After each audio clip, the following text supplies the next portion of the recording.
Seventh grade isn't starting off so well for Beatrix Lee. Bea used to have friends, and now she doesn't.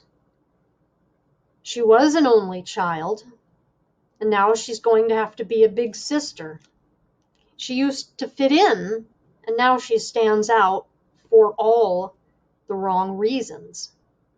She takes solace in writing poems in ink that is as invisible as she feels, and hiding them in a secret spot.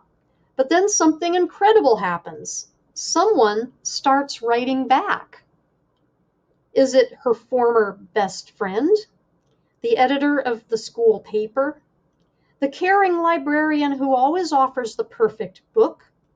Or the boy whose obsession with labyrinths is as intense as Bea's love for words? In solving the mystery, Bea just might discover where she belongs. Here is a preview of The Way to Be by Kat Yeh. There are things that are okay to say out loud and things that should definitely just stay in your head. Everyone knows that.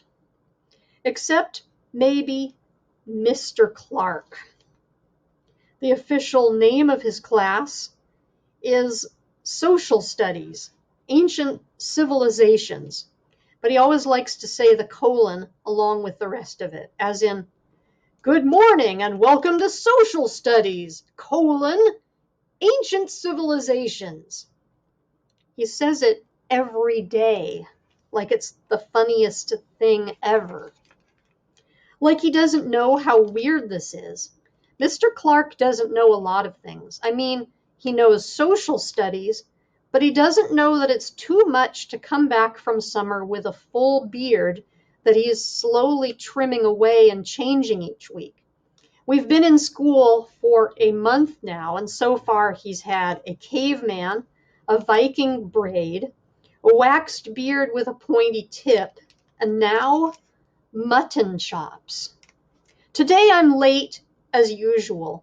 I try to open the door as quietly as possible so I can just slip in, but the second my head appears, Mr. Clark calls out, Welcome, welcome, Miss Beatrix Harper Lee.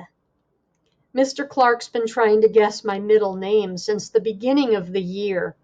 I know he just wants to be funny, but does he always have to make such a scene?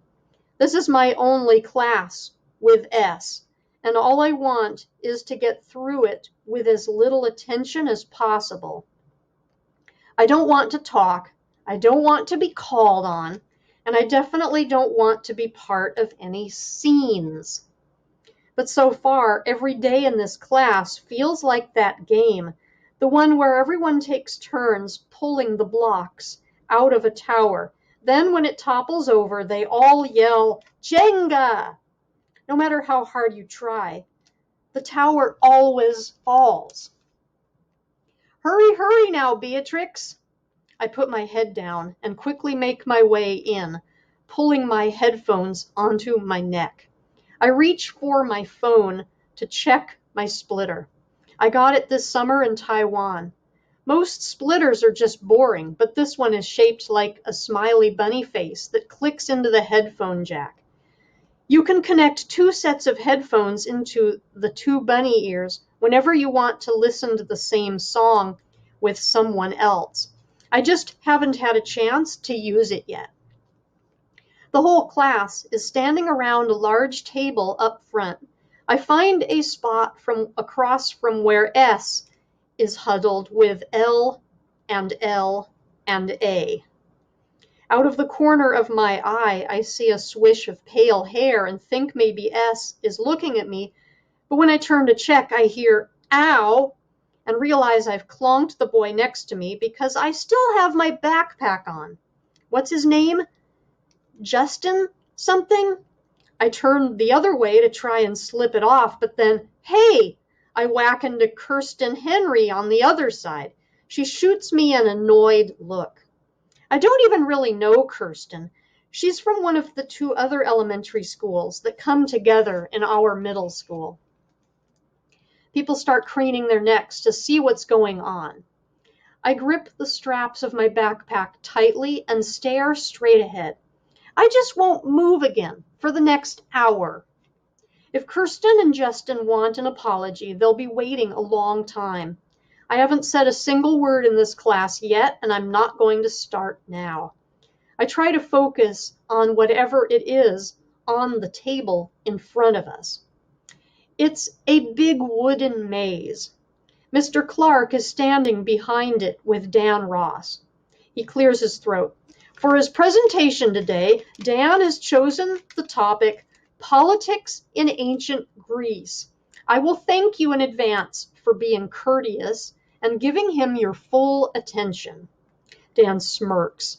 Long ago in ancient Greece, King Minos, son of the almighty Zeus, commanded that a labyrinth be built to house his man-eating beast, the Minotaur.